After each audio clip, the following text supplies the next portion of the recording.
So ultimately, I decided to no, if you read this title, I'm actually getting rid of my Nikon Z50. So if you guys have been watching this channel for some time, I always talked really highly of the Nikon Z50 right here. And it has been my main primary source for this YouTube channel.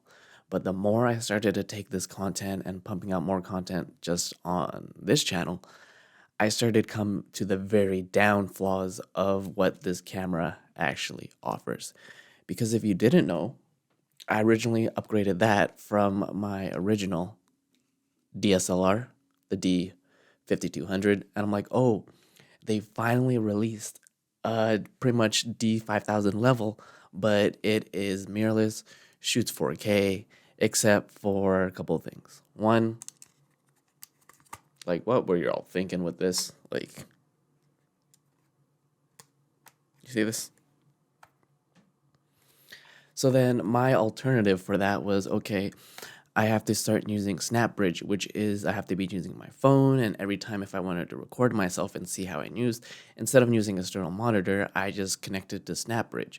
But the thing is, SnapBridge can be very janky. It's not always 100% reliable. So every time I turn on the camera, I had to connect to Wi-Fi, and it was like so much of a hassle in comparison to if I just had a camera with a flippy outy screen, you know?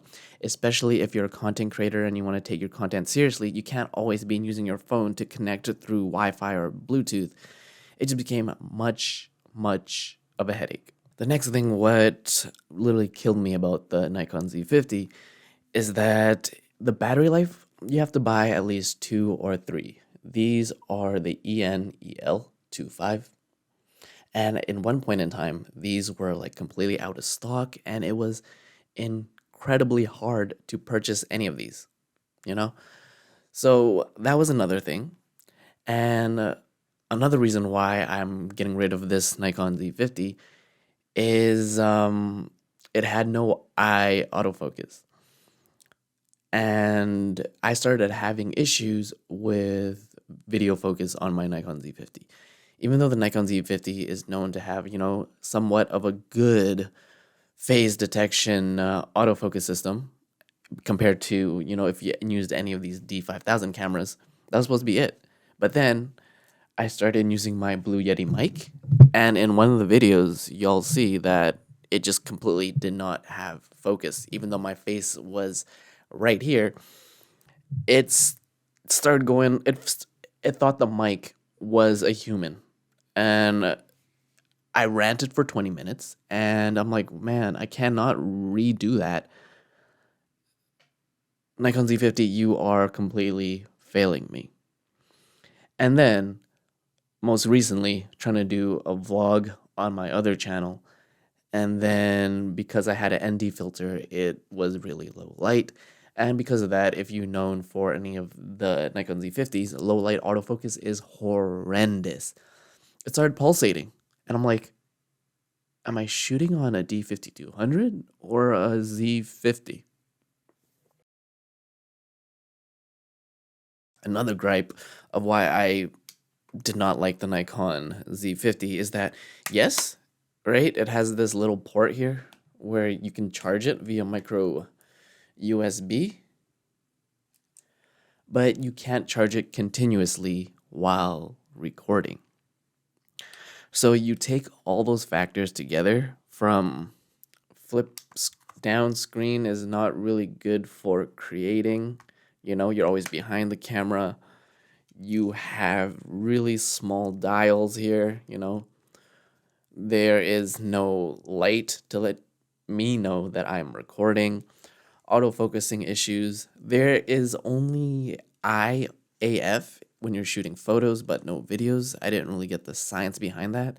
And they were able to have a firmware where you can have eye focus for pets, but they didn't do that for the video mode. So I don't really understand that. So ultimately, I decided to no, if you read this title, I'm actually getting rid of my Nikon Z50. But you're like, Peter, what are you shooting on? And why does it look exactly the same? Well, I'm going to put on my Nikon Z50 right here. If you don't know yet, this is still one of my favorite lenses, the 50 to 250. I'm just gonna crank down my ISO here. I'm gonna show you exactly this right here. I don't know if y'all can see that,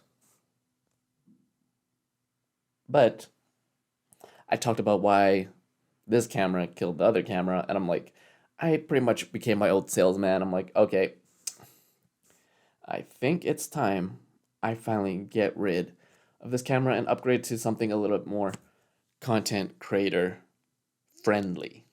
So